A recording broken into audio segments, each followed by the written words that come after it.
Now, today we'll continue with some of the more issues that are left in temporary injunction.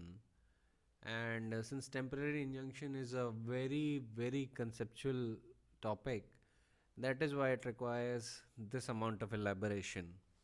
And you need to know in what position how things will work.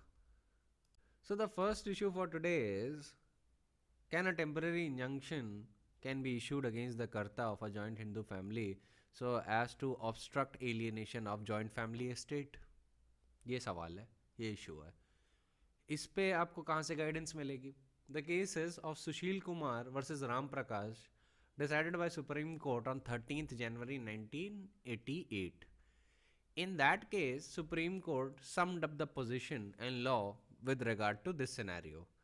Supreme Court said that the position of a karta or manager of a joint Hindu family is sui generis, मतलब of its own kind या it's of its own genus, एक अपने आप में एक special position है जो और किसी लॉ में नहीं पाई जाती. The relation between him and the other members of the joint family is not that of a principal and agent or of partners. It is more like that of a trustee and sesquique trust. But the fiduciary relationship does not involve all the duties which are imposed upon trustees. That is why it is ये कहा जाता है कि ये एक sui generis position है of its own kind. ठीक है, बहुत स्पेशल पोजीशन है जो किसी भी अदर लीगल सिस्टम में नहीं पाई जाती. Then the Supreme Court said that it is true that a co-partner takes by birth an interest in the ancestral property, but he is not entitled to separate possession of the co-partner's estate. His rights are not independent of the control of Karta. It would be for the Karta to consider the actual pressure on the joint family estate. It would be for him to foresee the danger to be averted, and it would be for him to examine as to how best the joint family estate could be beneficially put into use to subserve the interests of the family. A co-partner cannot interfere in these acts of management. Apart from that, a father karta, in addition to the aforesaid powers of alienation, has also the special power to sell or mortgage ancestral property to discharge his antecedent debt, which is not tainted with immorality. If there is no such need or benefit, the purchaser takes the risk and the right and interest of co-partner will remain unimpaired in the alienated property. No doubt, the law confers a right on co-partner to challenge the alienation made by karta, but that right is not inclusive of the right to obstruct alienation, nor the right to obstruct alienation could be considered as incidental to right to challenge the alienation. These are two distinct rights. One is the right to claim a share in joint family estate free from unnecessary and unwarranted encumbrance. The other is a right to interfere with the act of management of the joint family affairs. The co-partner cannot claim the latter right, and indeed he is not entitled for it. Therefore, he cannot move the court to grant relief by injunction restraining the karta from alienating the co-partner's property. Answer मिल गया आपको? यहाँ पे कर्ता की position भी बताना जरूरी था और साथ में कि किस रीजनिंग के बेसिस पे दे आर नॉट एंटाइटल्ड वो भी बताना जरूरी था. So I provided you the reasoning and also the law that a co-partner cannot move to the court to grant relief by injunction restraining the karta from alienating the co-partner's property, क्योंकि कर्ता के पास कुछ special rights होते हैं. ठीक है. और एक और जजमेंट कोर्ट किया गया था सुप्रीम कोर्ट के इसी जजमेंट में, तो उस जजमेंट को आपको रेफर करने की जरूरत नहीं है. आप सिर्फ सुशील कुमार वर्सेस राम प्रकाश ही अगर का जजमेंट कोर्ट कर देंगे then you can court that judgment as well. ठीक है. Punjab and Haryana high court का जजमेंट था, उसको सुप्रीम कोर्ट ने कोर्ट किया था और लॉ अप्रूव किया था. Supreme Court said कि if it is held that the suit would be competent, the result would be that each time a manager or karta wants to sell property, the co-partner would file a suit which may take numbers of years for its disposal. The legal necessity or the purpose of the proposed sale, which may be pressing and urgent nature, would in most cases be frustrated by the time suit is disposed of. Legally speaking, unless the alienation in fact is completed, there would be no cause of action for any co-partner to maintain a suit, because right is only to challenge the alienation made, and there is no right recognized in law to maintain the suit to prevent the proposed sale.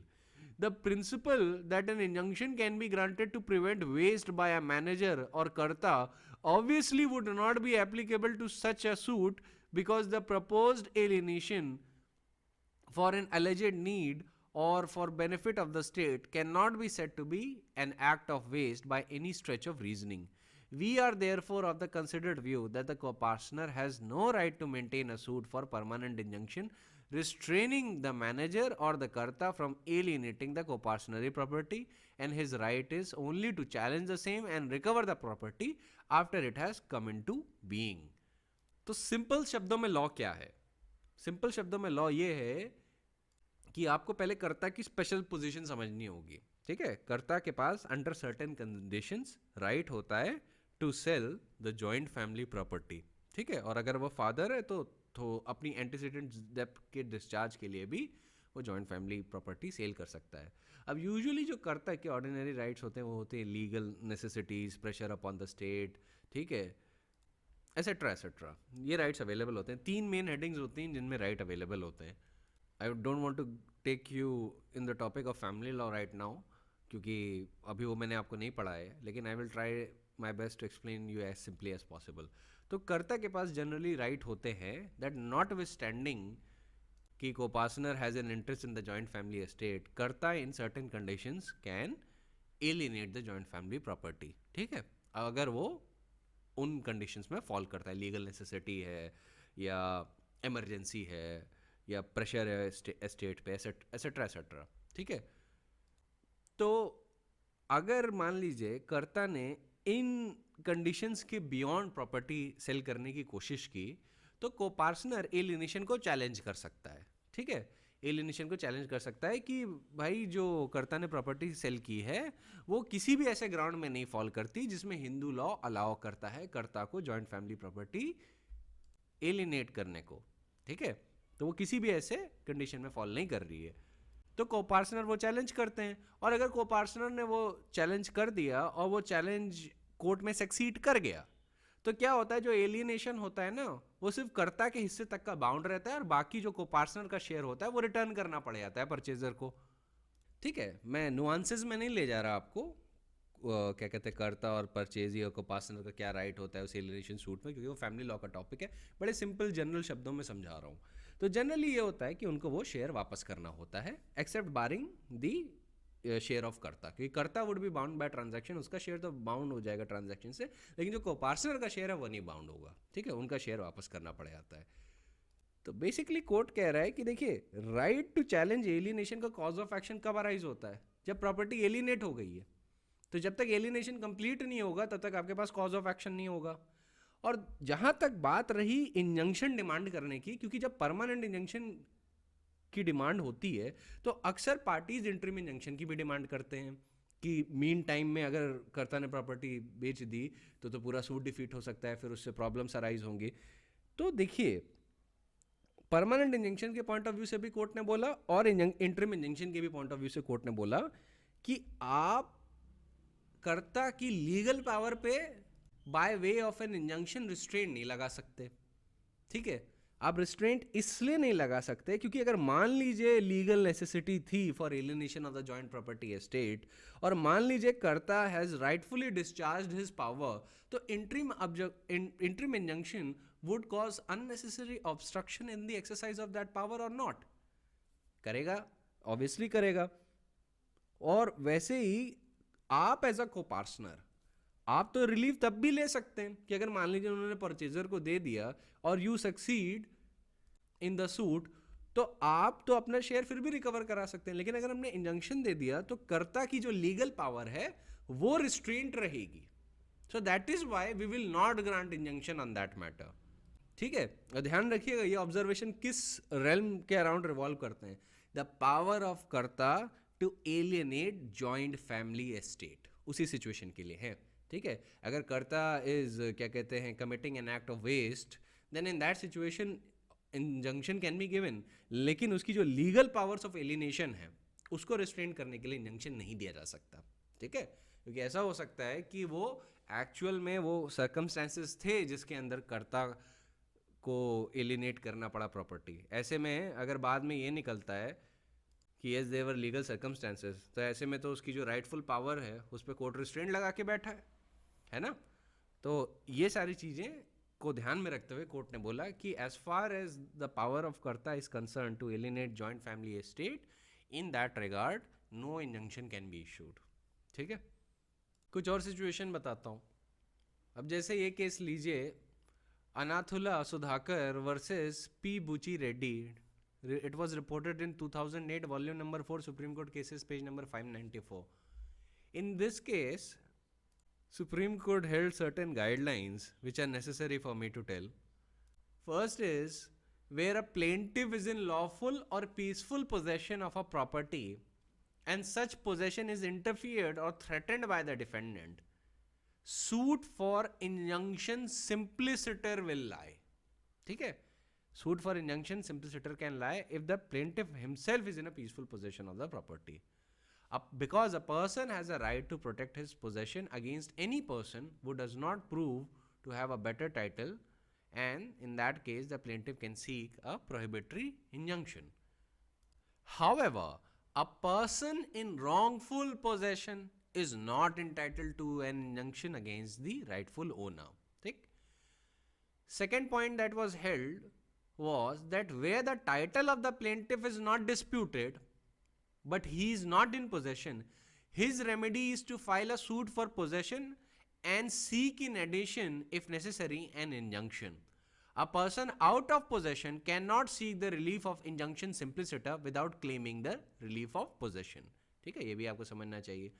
Third, where the plaintiff is in possession but his title to the property is in dispute or under a cloud, or where the defendant asserts title thereto and there is also a threat of dispossession from defendant, the plaintiff will have to sue for declaration of title and the consequential relief of injunction, or if not able to establish possession, necessarily the plaintiff will have to file a suit for declaration, possession and injunction. In an action for recovery of possession of immovable property or for protecting possession thereof, upon the legal title of the property being established, the possession or occupation of the property by a person other than the holder of the legal title will be presumed to have been under and in subordination to the legal title, and will be for the reason resisting a claim of recovery of possession or claiming a right to continue in possession to establish that he has such a right. To put it differently, wherever pleadings and document establish title to a particular property and possession is in question, it will be for the person in possession to give sufficiently detailed pleadings, particulars and documents to support his claim in order to continue in possession. Basically, Supreme Court ने आपको इस point में ये बोला है कि जब plaintiff possession में है पर उसका टाइटल क्लियर नहीं है और डिफेंडेंट अपना टाइटल असर्ट कर रहा है और साथ में थ्रेट भी कर रहा है कि वो डिस्पोजेस कर देगा प्लेंटिव को, तो ऐसे में प्लेंटिव को सू करना चाहिए for declaration of title and consequential relief of injunction. और अगर वो पोजेशन भी नहीं एस्टेब्लिश कर पाता है प्लेंटिव कि मान लीजिए वो प्रॉपर्टी के पोजेशन में नहीं है, तो प्लेंटिव को किस बात के लिए सू करना होगा? For declaration, possession and injunction. ठीक है, इस बात को लेके आपको ध्यान रखना है। आई थिंक ये केस मैं पहले भी डिस्कस कर चुका हूँ प्लीडिंग के कॉन्टेक्स्ट में शायद। नॉनदलेस अब जरा एक इश्यू से डील करते हैं जो है डिमोलिशन ऑफ बिल्डिंग्स, है ना। अब देखिए, in cases relating to orders for demolition of buildings, irreparable loss may occur if the structure is demolished even before trial, and an opportunity to establish by evidence that the structure was authorized and not illegal. In such a case where prima facie case is made out, the balance of convenience automatically tilts in the favor of the plaintiff and a temporary injunction will be issued to preserve status quo. ठीक है, ये Supreme court का कहना है इन the case of Seema Arshad Zaheer versus municipal corporation of greater Mumbai and others. It was reported in 2006, volume number 5, supreme court cases, page number 282।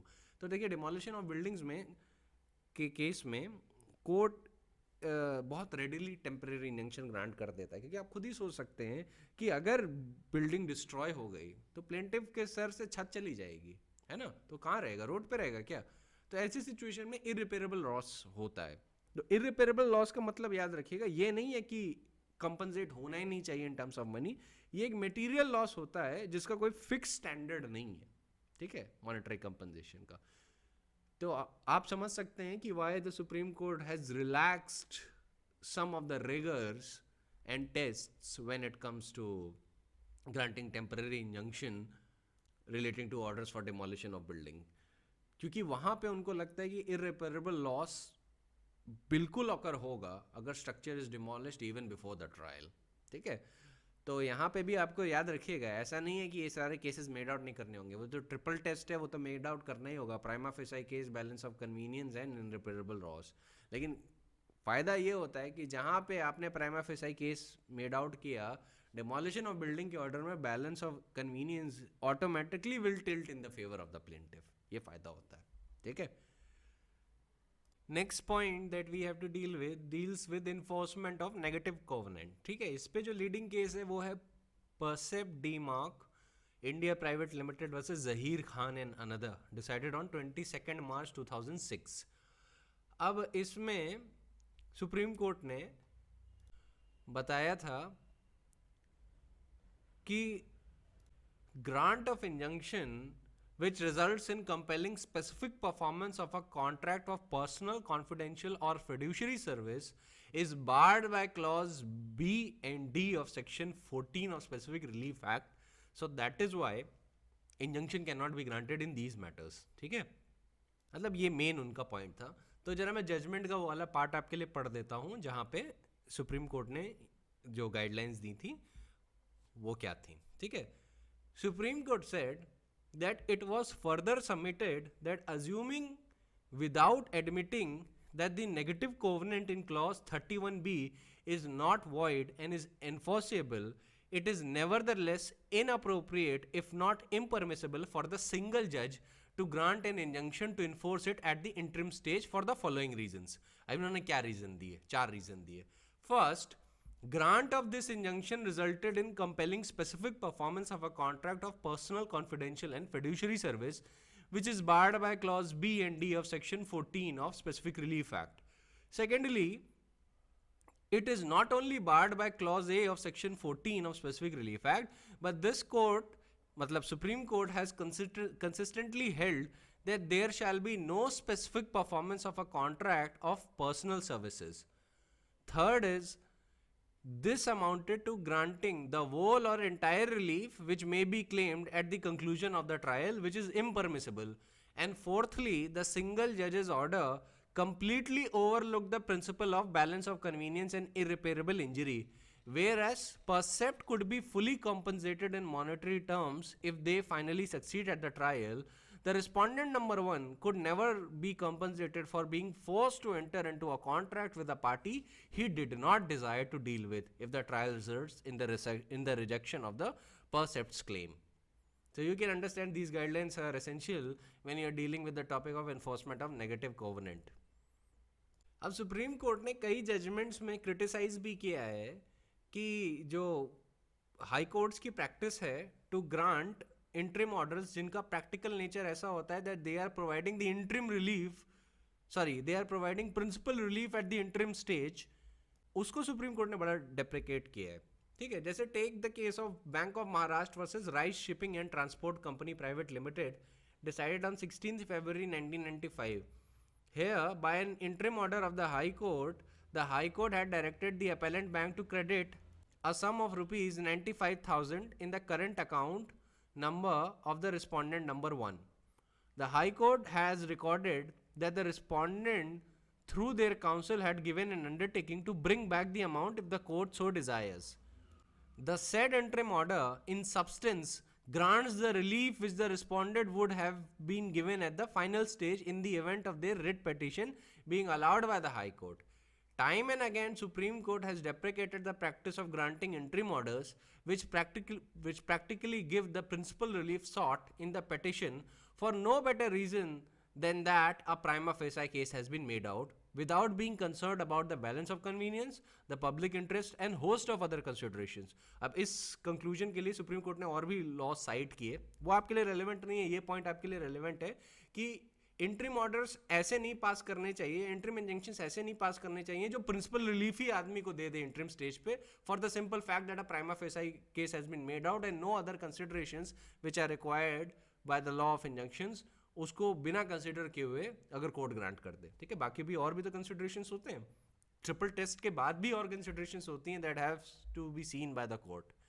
तो यहाँ पे जो प्रैक्टिस थी हाई कोर्ट की to grant principal relief at the interim stage merely for the fact that a prima facie case has been made out had been deprecated by the Supreme Court. Supreme Court further said that in the instant case, since there is serious dispute on facts, it cannot even set that a prima facie case has been made out for the grant of interim order in favor of respondents, which enables them to have reimbursement of the sum of rupees 95,000 that was debited to their account in view of their encashment of check in question. We are of the view that this was not a case in which the High Court, while admitting writ petition, should have passed an interim order giving such a direction. In the circumstances, we are unable to uphold the said interim order. ठीक है, अब next point मैं बताता हूँ injunction इन trademark matters. इसके लिए बहुत leading judgement है Suresh Dhanuka versus Sunita Mohapatra, decided on 2 दिसंबर 2011। अब इसमें सुप्रीम कोर्ट के सामने एक सवाल उठा था कि whether invocation of section 42 of specific relief act to enforce negative covenant contained in deed of assignment was contrary to provision of section 27 of the Indian Contract Act and therefore was void. अब section 27 आपको पता है Indian Contract act किस चीज़ से rate करता है, वो कहता है agreements in restraint of trade to that extent are void. तो सुप्रीम कोर्ट के सामने सवाल ये उठाया गया था कि अगर आप नेगेटिव कोवेनेंट इन्फोर्स कर रहे हैं to injunct the respondent from using the trademark, तो ये कहीं section 27 of the Indian Contract Act का वायलेशन तो नहीं। तो सुप्रीम कोर्ट ने बोला कि it is obvious that what is declared to be void by virtue of section 27 of the Contract Act is any agreement to restrain any person from exercising his right to carry on a profession or trade or business, and any restraint thereupon by an agreement would be void.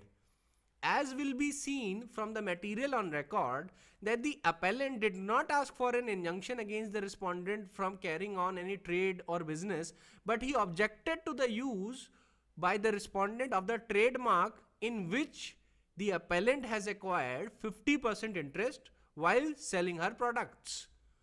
The learned single judge of the High Court, while referring to some of the provisions of the agreement between parties, apparently overlooked the provisions relating to the use of trademark contained in the deed of assignment.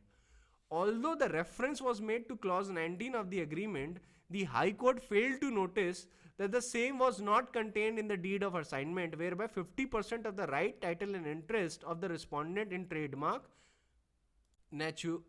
Naturoma Herbal was assigned in the favor of the appellant absolutely and forever. As has been emphasized herein before, even upon termination of the joint venture under the agreement between the parties, neither the appellant nor the respondent would be entitled to use or register the trademark in their own names or jointly with some other party. In fact, the relevant terms and conditions of the deed of assignment had been extracted by the learned single judge in the impugned judgment, but the same appears to have been lost sight of while considering the terms and conditions of the agreement executed between the parties. In our view, this is not a case where money can be adequate compensation, since appellant has apparently acquired 50% of the interest in trademark in question, together with the goodwill of the business in relation to the products in which the trademark is used. We are therefore of the view that the High Court erred in reversing the order passed by the district judge in arbitration petition number 576 of 2007 filed by the appellant, under which the status quo would have to be maintained till the dispute was settled in arbitration. तो यहाँ पे district जज ने properly order pass किया था injunction का to maintain the status क्यो, पर हाई कोर्ट ने वो ऑर्डर रिवर्स कर दिया था। तो बेसिकली सुप्रीम कोर्ट ने कहा कि हाई कोर्ट ने इस पे ध्यान से नहीं देखा, और इंजंक्शन जब आप ट्रेडमार्क को यूज़ करने के लिए यूज़ कर रहे हैं तो वो section 27 of the Indian Contract Act का वायलेटिव नहीं होता है, ठीक है। बेसिकली ये एसेंस है इसका। अब जरा सेक्शन 2A के कंटेक्स्ट में थोड़ा बात कर लेता हूँ, उसके बाद मैं आपको एंटी सूट इंजंक्शंस के बारे में बताऊंगा। सेक्शन 2A के कंटेक्स्ट में थोड़ा बात करके कंप्लीट कर लेते हैं, then the final topic would be anti suit injunctions. तो Food Corporation of India versus Sukh Prasad decided on 24 मार्च 2009, उसमें सुप्रीम कोर्ट ने एलैबोरेट किया था कि सेक्शन 2A में पावर एक्सरसाइज कैसे की जाएगी और उसका क्या प्राइमरी स्कोप है और ऑब्जेक्ट है। सुप्रीम कोर्ट ने कहा the power exercised by the court under Order 39 Rule 2A of CPC is punitive in nature, akin to the power to punish for civil contempt under Contempts of Courts Act 1971.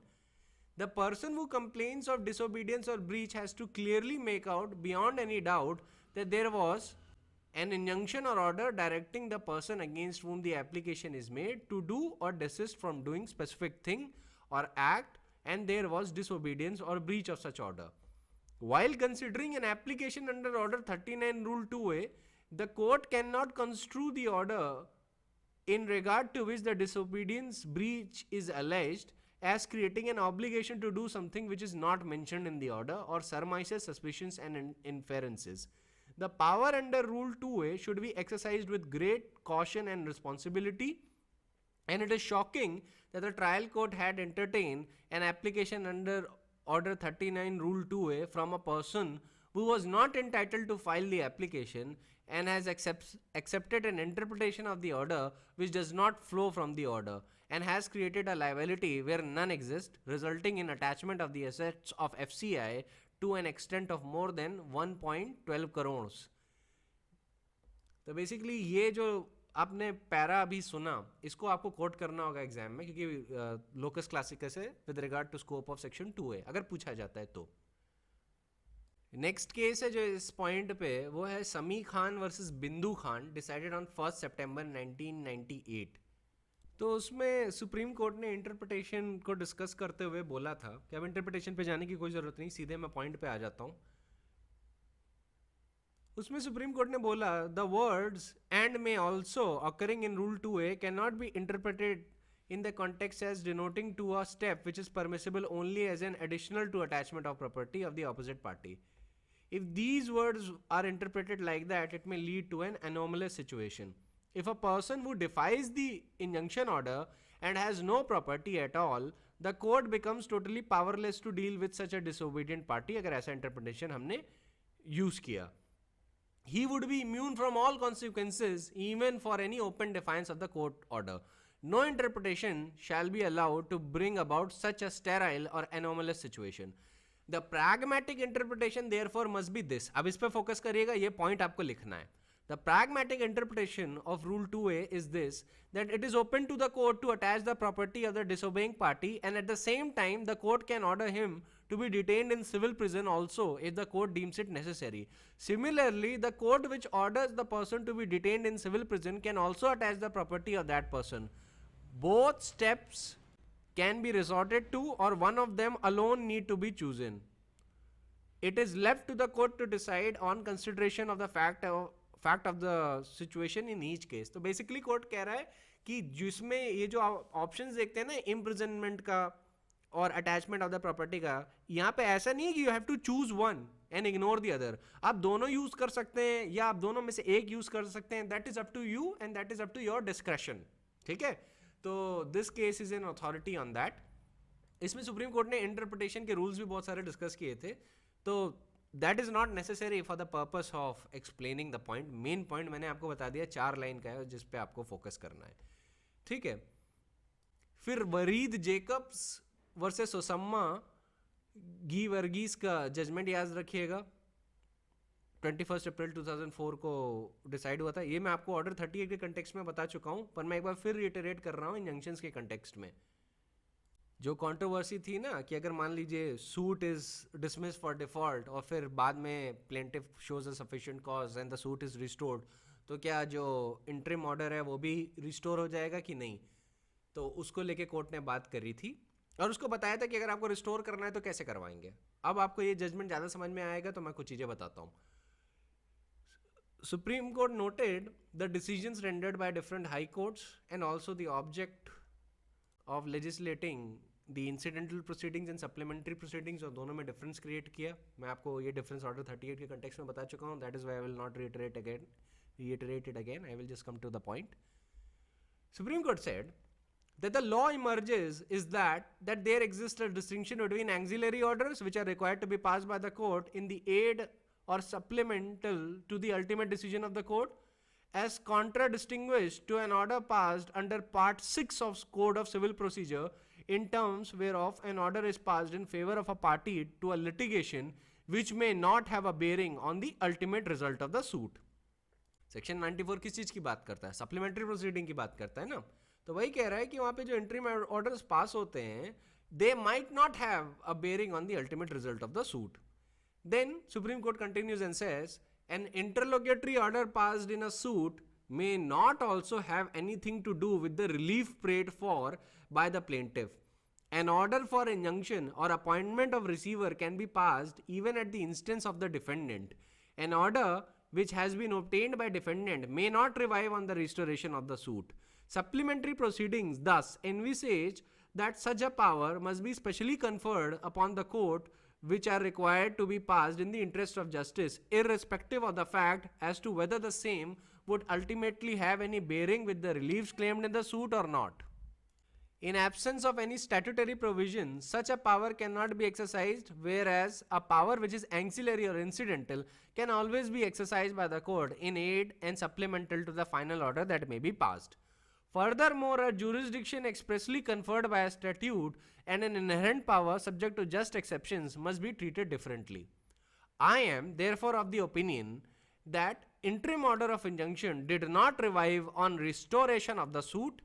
The courts, however, would be well advised, keeping in view the controversy, to specifically pass an order that when the suit is dismissed for default, stating that when interlocutory orders are vacated and on restoration of the suit, if the court intends to revive such interlocutory orders, an express order to that effect should be passed. ये Supreme court ने बोला कि if you intend to revive interlocutory order तो आप express order pass करिए, otherwise they will be deemed to be vacated on the restoration of the suit. ठीक है, ये कंट्रोवर्सी है. तो फिर ऐसी सिचुएशन में अगर कोर्ट इंटेंड करता है कि जो मैंने इंटरिम ऑर्डर पास किए थे उनको मैं रिवाइव करना चाह रहा हूं, so what you can do is you can expressly as a judge pass an order to that effect. आप expressly एक order pass करिए that you intend to revive the interlocutory orders on the restoration of the suit. ठीक है. अब एक situation आती है कि मान लीजिए कि कोर्ट के सामने एक ऑब्जेक्शन रखा जाता है with regards to its jurisdiction, कि उसके पास कोई भी ज्यूरिसडिक्शन नहीं है उस केस में. तो यू अंडरस्टैंड कि वो एक प्रिलिमिनरी इशू बनता है. तो क्या ऐसी सिचुएशन में क्या कोर्ट हेल्पलेस होता है? क्या वो इंटरिम ऑर्डर पास कर सकता है या नहीं पास कर सकता where an objection to its jurisdiction is raised? अब इस सवाल का आंसर आपको मिलेगा Tayab Bhai M Bagasarwala versus Hind Rubber Industries Private Limited, decided on 19th February 1997. अब इस केस में along with this question, another question was answered कि मान लीजिए कि अगर इंजंक्शन आगे चल के सेट असाइड हो जाता है by the superior appellate court या by the high court, और वो ये ऑब्जेक्शन को अपहेल्ड करता है कि they have no jurisdiction in the case, तो इंटरिम ऑर्डर सेट असाइड कर देता है. तो क्या डिफेंडेंट्स जिन्होंने वायलेशन किया है इंजंक्शंस का थ्रू आउट दैट पीरियड, क्या उन पे कोई कॉन्सिक्वेंस आएंगे या नहीं आएंगे? इस सवाल का भी आंसर दिया था सुप्रीम कोर्ट ने. सुप्रीम कोर्ट ने कहा कि if an objection is raised to the jurisdiction of the court at the hearing of an application for grant of or for vacating interim relief, the court should determine that issue in the first instance as a preliminary issue before grant or setting aside the relief already granted. An application raising objection to the jurisdiction of the court is directed to be heard with all expedition. Subrule 2, however, says that the command in Subrule 1 does not preclude the court from granting such interim relief as it may consider necessary pending the decision on the question of jurisdiction. In our opinion, the provision merely states the obvious. It makes explicit what is implicit in law. Just because, इस पे आपको focus करना है इस line पे, just because an objection to the jurisdiction is raised The court does not become helpless forthwith, nor does it become incompetent to grant interim relief. It can, at the same time, should also decide the objection to jurisdiction at the earliest possible moment. तो court ने बोला कि देखिए उन्हें objection to jurisdiction तो एक the earliest possibility decide करना है, पर वो इंटरिम ऑर्डर भी दे सकते हैं. कोर्ट हेल्पलेस नहीं हो जाता. फिर सुप्रीम कोर्ट ने एग्जाम्पल दिया इसी केस का. Said, take this very case. The plaintiff asked for temporary injunction. An ad interim injunction was granted. Ad interim का मतलब अब आप समझते होंगे. Then the defendants came forward objecting to the grant of injunction and also raising an objection to the jurisdiction of the court. The court overruled the objection as to jurisdiction and made the interim injunction absolute. The defendant filed an appeal against the decision on the question of jurisdiction. While the appeal was pending, several other interim orders was passed by both the civil court as well as by the high court. Ultimately, no doubt, the high court found that the civil court had no jurisdiction of entertaining the suit, but all this took about 6 years. Can it be said that the orders passed by the civil court and the high court during this period of 6 years were all non-est, and that is it open to the defendants to flout them merrily without the fear of consequences? Supreme Court continued and then said that holding that by virtue of the said decision of the High Court on the question of jurisdiction, no one can be punished thereafter for disobedience or violation of the interim orders committed prior to the said decision of the High Court would indeed be subversive of the rule of law and would seriously erode the dignity and authority of the courts. We must repeat that this is not even a case where the suit was filed in wrong court knowingly or only with a view to snatch an interim order. As pointed out herein above, the suit was filed in the civil court bona fide. We are of the opinion that in such case the defendants cannot escape the consequences of their disobedience and violation of interim injunctions committed by them prior to the High Court's decision on the question of jurisdiction. Then Supreme Court continued and said, where an objection to jurisdiction of a civil court is raised to entertain a suit and to pass any interim orders therein, the court should decide the question of jurisdiction in the first instance. But that does not mean that pending the decision on the question of jurisdiction, the court has no jurisdiction to pass an interim order as may be called for in the facts and circumstances of the case. A mere objection to jurisdiction does not instantly disable the court from passing any interim orders. It can yet pass any appropriate orders. At the same time, it should also decide the question of jurisdiction at the earliest possible time. The interim orders so passed are orders within jurisdiction when passed and effective till the court decides that it has no jurisdiction to entertain the suit. These interim orders undoubtedly come to an end with the decision that this court has no jurisdiction. It is open to the court to modify these orders while holding that it has no jurisdiction to try the suit. Indeed, in certain situations, it would be its duty to modify such orders or make appropriate directions. For example, take a case where a party has been dispossessed from the suit property by appointing a receiver or otherwise. In such a case, the court should, while holding that it has no jurisdiction to entertain the suit, must put back the party in the position he was on the date of the suit. But this power or obligation has nothing to do with the proposition that while in force, these orders have to be obeyed and their violation can be punished even after the question of jurisdiction is decided against the plaintiff, provided that the violation is committed before the decision of the court on the question of jurisdiction. Now let me summarize the entire position of law. As far as defendant is concerned, ये point तो आप सीधे ही समझ गए होंगे कि interim order पास कर सकता है wherever the objection as to its jurisdiction is raised. और वो interim orders कब तक effective होंगे? Till the time court decides that it has no jurisdiction in the suit matter. अगर उसके पास jurisdiction है suit matter में तब तो interim orders will continue.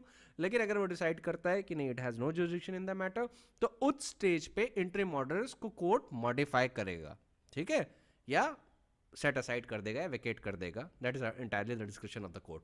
लेकिन throughout that period, जब तक वो interim order operative था, force में था, defendant उसका violation करता है, ठीक है, और बाद में कोर्ट ये डिसाइड करता है it has no jurisdiction in the case, तो throughout the period when the interim order was in force and the defendant was violating it, he'll be punished for it. उसको उसकी सजा होगी. और आपको एक और बात बता दूं कि कंटेम्प्ट के केस में if you violate the order of the court and it turns out court has no jurisdiction to pass the order, you'll still be punished.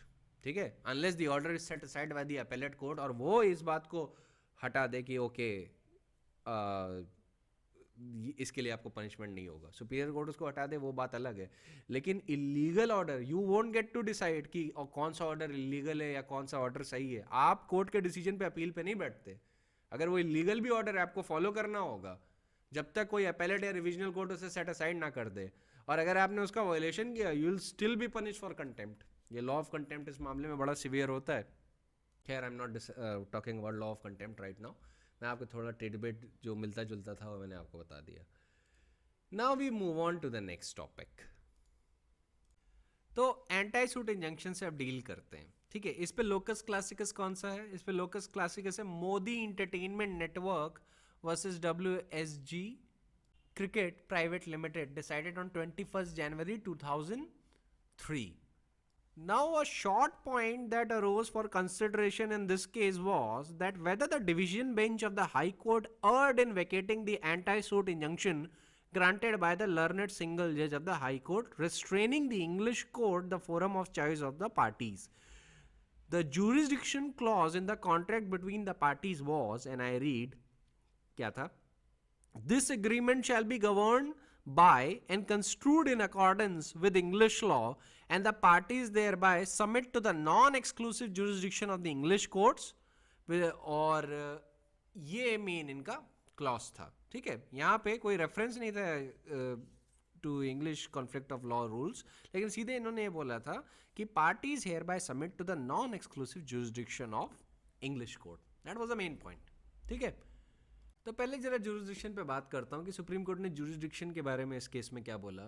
Supreme court said in regard to jurisdiction of the courts under CPC over a subject matter, one or more courts may have jurisdiction to deal with it, having regard to the location of immovable property, place of residence, or work of a defendant, or place where cause of action has arisen. Where only one court has jurisdiction, it is said to have exclusive jurisdiction. Where more courts than one have jurisdiction over subject matter, they are called courts of available or natural jurisdiction. The growing global commercial activities gave rise to the practice of parties to a contract agreeing beforehand to approach for resolution of their disputes thereunder to either any of the available courts of natural jurisdiction and thereby create an exclusive or non-exclusive jurisdiction in one of the available forums, or to have disputes resolved by a foreign court of their choice as a neutral forum according to the law applicable to that court. It is well settled principle that by agreement the parties cannot confer jurisdiction where none exist on a court to which CPC applies. But this principle does not apply when the parties agree to submit to the exclusive or non-exclusive jurisdiction of a foreign court. Indeed, in such cases, the English courts do permit invoking their jurisdiction. Thus, it is clear that the parties to the contract may agree to have their disputes resolved by a foreign court termed as a neutral court or a court of choice, creating exclusive or non-exclusive jurisdiction in it. तो पहले तो मैं ये point से deal करना चाहता था, just in case आप सोच रहे हो कि ऐसे कैसे वो जुरिस्डिक्शन कन्फर कर सकते हैं. ठीक है, तो CPC और जब आप फॉरेन कोर्ट पे जुरिस्डिक्शन कन्फर कर रहे होते हैं तो सिचुएशन थोड़ी डिफरेंट हो जाती है. That is why it was an advance point. थोड़ा एडवांस पॉइंट है. एग्जाम में अगर पूछा जाएगा तो आपको सिर्फ गाइडलाइंस लिखनी होंगी, लेकिन मैं आपको गाइडलाइन से भी थोड़ा ज़्यादा समझा रहा हूँ जिससे आपको थोड़ा बाकी भी समझ में आए कि चल क्या रहा है, वो हो क्या रहा है. अब इस केस में सुप्रीम कोर्ट ने एंटी सूट इंजंक्शन को लेके क्या प्रिंसिपल्स रखे. पहला प्रिंसिपल उन्होंने ये रखा कि in exercising discretion to grant an anti-suit injunction, the court must be satisfied of the following aspects. A, the defendant against whom the injunction is sought is amenable to the personal jurisdiction of the court. मतलब court के personal jurisdiction को लेके वो अमेनेबल होना चाहिए कि मतलब वो जो पार्टी है it should be subject to the jurisdiction of the court that is applying for such injunction.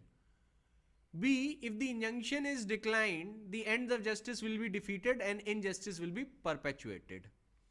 And C, the principle of comity, that is respect for the courts in which the commencement or continuance of the action proceeding is sought to be restrained must be borne in mind. Secondly, in a case where more forums than one are available, the court, in exercise of its discretion to grant anti-suit injunction, will examine as to which appropriate forum, brackets में बोला है उसे, forum convenience, having regard to the convenience of the parties, and may grant anti-suit injunction with regards to the proceedings which are oppressive or vexatious or in a forum non-convenience. अब ये देखिए, forum non-convenience की doctrine ये होती है कि जब आप इनकन्वीनियंट फोरम के सामने हैं और वहाँ पे मैटर या सूट प्रोसीड कर रहे हैं, तो वो भी एक रेलेवेंट क्राइटेरिया होता है. तो जैसे अगर फोरम कन्वीनियंस या फोरम नॉन कन्वीनियंस देखें ना, तो उसका मतलब आप समझ जाइएगा कि क्या है. वैसे डॉक्ट्रिन अपने आप में थोड़ी बड़ी है, लेकिन कॉम्प्लेक्स नहीं है ज़्यादा. थर्ड पॉइंट पे आता हूँ. Where jurisdiction of a court is invoked on the basis of jurisdictional clause in a contract, the recitals therein with regard to exclusive or non-exclusive jurisdiction of the court of choice or of parties are not determinative but are relevant factors. And when question arises as to the nature of jurisdiction agreed to between the parties, the court has to decide the same on a true interpretation of the contract on the facts and in circumstances of each case.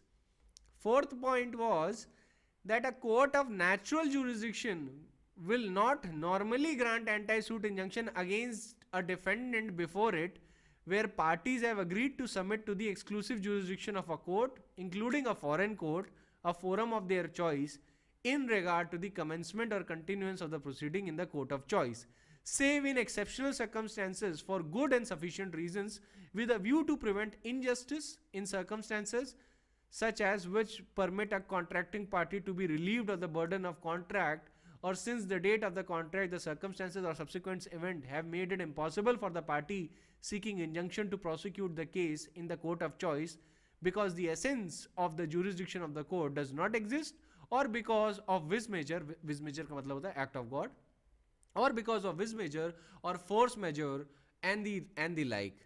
A force majeure एक clause होता है contract में, जिसमें parties force majeure clause तभी include करती हैं in order to remove any liability for any natural or unavoidable catastrophes जो में होकर, जैसे राइट्स हो गए, ठीक है, तो कॉन्ट्रैक्ट का ऑब्लिगेशन नहीं फुलफिल हो पाए. ये सारी चीज़ें विज मेजर में नहीं कवर होती हैं, फोर्स मेजर में कवर होती हैं. ठीक है, तो खैर वो जब कॉन्ट्रैक्ट के बारे में बताऊंगा तब आई विल एक्सप्लेन दैट. अभी बस उस ब्रीफ डिफरेंस ये जानिए कि दोनों अलग अलग चीज़ें हैं. एक्ट ऑफ गॉड अलग होता है, उसको विज मेजर कहते हैं, और फोर्स मेजर अलग होता है.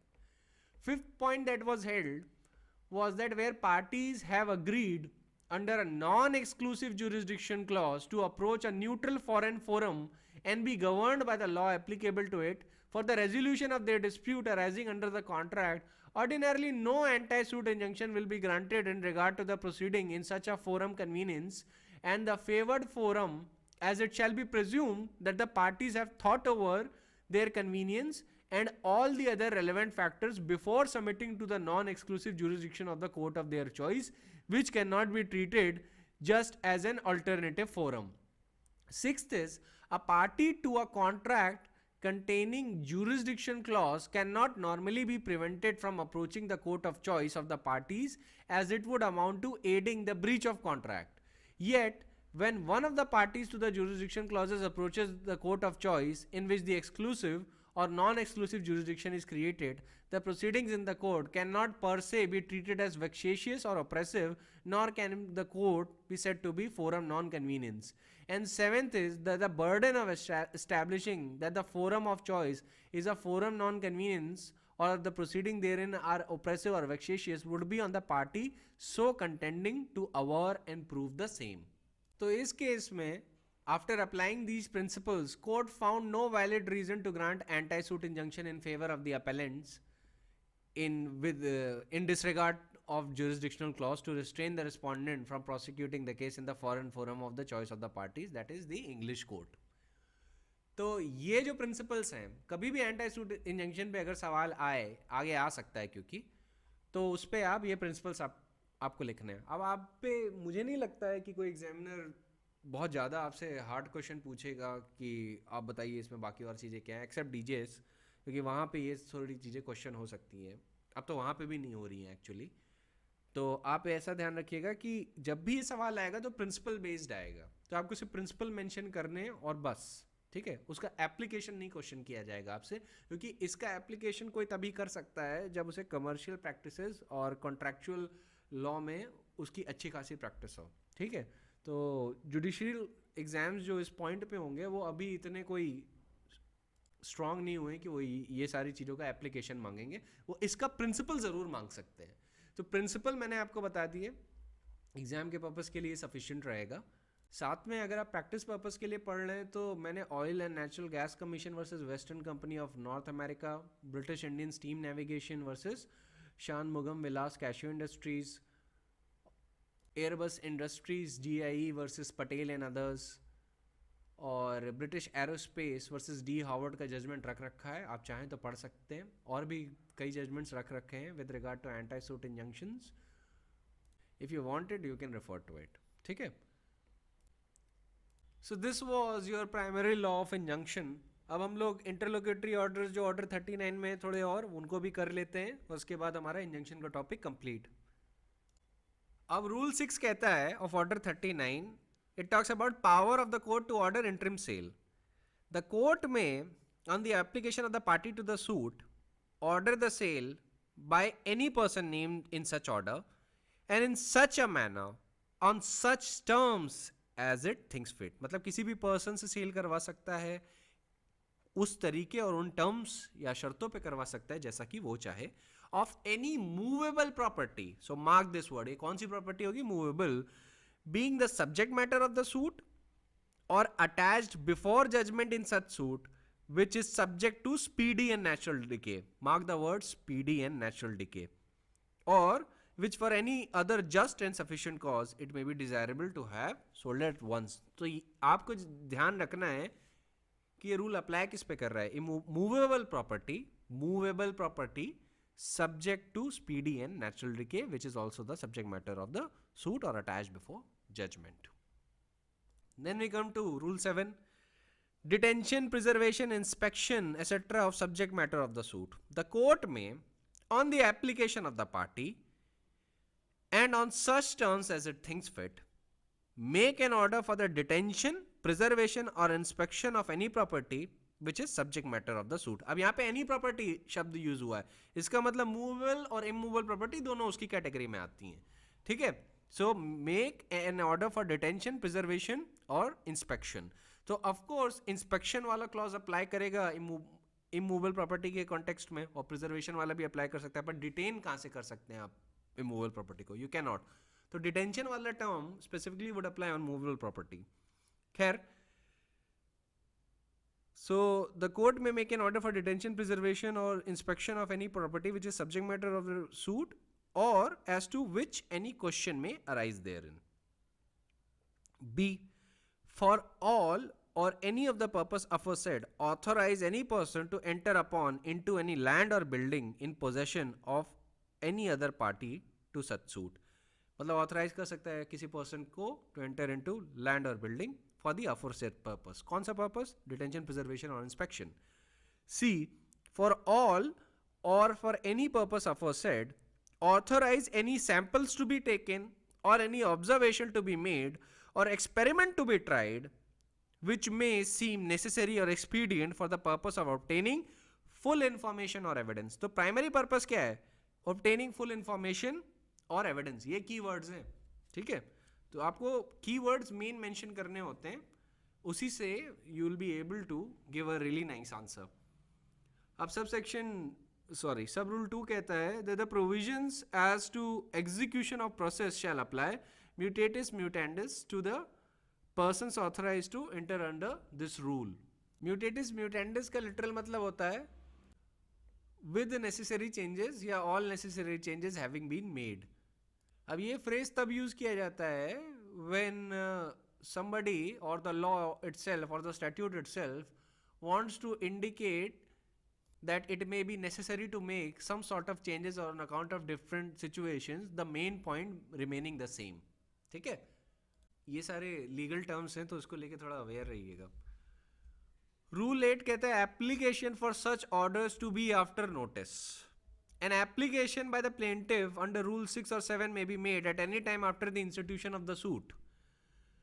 An application by the defendant for a like order may be made at any time after appearance. Before making an order under Rule 6 or 7, an application made for the purpose the court shall, except where it appears that the object of making such order would be defeated by delay, direct notice thereof to be given to the opposite party. Okay? Except in the exceptional cases that where the order would be defeated by delay, Rule 8 mandates that the notice is to be given to opposite party. In applications के लिए under rule 6 और 7 कौन apply कर सकता है? Plaintiff भी apply कर सकता है, डिफेंडेंट भी अप्लाई कर सकता है. पर कब? ये स्टेजेस मार्क जरूर करिए. प्लेंटिफ तब अप्लाई कर सकता है after institution of the suit, और डिफेंडेंट कब अप्लाई कर सकता है? After making an appearance. So mark these things. Then we come to rule 9, where the party may be put in immediate possession of land, subject matter of the suit, where a land paying revenue to government or tenure liable to sale is subject matter of the suit. If the party in possession of such land or tenure neglects to pay government revenue or the rent due to the proprietor of the tenure, as the case may be, and such land or tenure is consequently ordered to be sold, any other party to the suit claiming to have an interest in such land or tenure may, upon payment of revenue or rent due previously to the sale, and with or without security at the time of at the discretion of the court, be put in immediate possession of the land or tenure. And the court in its decree may award against the defaulter of the amount so paid with interest thereon at such rate as the court thinks fit, or may charge the amount so paid with the interest thereon at such rate as the court orders in any adjustment of accounts which may be directed in the decree passed in the suit. अब basically इसमें क्या है? इसमें ये है कि if a property, let us suppose, is liable to be sold because there has been a default in paying revenue to the government and the property is subject to land revenue, and some other person has an interest in that property, so what he can do, he may pay that revenue or rent which is due, and the court has an option, subject to security or without security, that he will put that person in immediate possession of land or tenure. और court during the time of passing the decree defaulter के खिलाफ ही may say that the amount that this third person paid on your behalf you will pay that amount to him, and the court may even create a charge. एक charge भी बना सकता है property पे. अच्छा, चार्ज कहाँ defined है? Charge has been defined in section 100 of transfer of property act. It says that where immovable property of one person is by an act of parties or by operation of law made security for payment of money to another, and the transaction does not amount to mortgage, the latter person is said to have a charge on the property. ठीक है? And all the provisions contained which apply to simple mortgage shall also apply to the charge so created. अब उसमें एक saving clause है which relates to trustee and trust property, उस पर हम नहीं जाएंगे. मेन याद रखिए कि चार्ज क्या होता है, चार्ज का इफेक्ट क्या होता है. ठीक है, तो वो मैंने बता दिया आपको. Now we come to rule 10, deposit of money etcetera in court. Where the subject matter of the suit is money और some other thing capable of delivery, and the party thereto admits that he holds such money or other thing as a trustee for another party, or that it belongs or is due to another party, the court may order the same to be deposited in court or delivered to such last named party with or without security, subject to further direction of the court. अच्छा, इसमें जो keyword है वो क्या है? यहाँ पे admission keyword है. अगर प्रॉपर्टी ऐसी है which is capable of delivery या इट्स मनी, और जो पार्टी वो प्रॉपर्टी होल्ड की हुई है या वो मनी होल्ड की हुई है वो एडमिट करती है कि वो मनी और property as a trustee hold करती है, और दैट द मनी और property is due to another party, then the court may order that money और property to be deposited in the court और be delivered to the last mentioned party. ठीक है, जिसको due करती है उसको दे दे. ये कोर्ट ऐसा डायरेक्शन दे सकता है. That is being recognised by rule 10. Now I have a question for you कि ये तो इंटरिम इंजंक्शंस थे, उसके बारे में मैंने आपको सब बता दिया. अब सवाल मेरा आपसे ये है कि when a decree is passed for an injunction, decree pass हो रही है इंजंक्शन के लिए, तो उसका एग्जीक्यूशन को लेके कौन सा प्रोविजन है सीपीसी में. ठीक है, अब हिंट मैं दे देता हूं, क्योंकि ऑफ कोर्स अगर आपने सीपीसी नहीं पढ़ी है तो आप ये बता नहीं पाएंगे. हिंट ये है कि वो ऑर्डर 21 के रूल 24 से लेके रूल 38 के बीच में. ठीक है, तो रेफर करिएगा and I will see will be able to tell me about that provision first, कि कौन पहले बता पाता है. ठीक है, और मुझे सिर्फ रूल ही नहीं बताना है, मुझे ये भी बताना है कि वो डिक्री एनफोर्स कैसे होगी. ठीक है, वो भी उसी रूल में लिखा है, तो जो पढ़ेगा वही बता पाएगा. So this is a homework for you, a short one. Apart from this, there is another homework for you. Since the topic of injunction is complete, you need to correlate section 151, section 94, section 95 and order 39. ठीक है, together. You need to write answers on it. You need to have a compilation with regard to basic principles relating to law of injunction. You complete that assignment and submit it to me.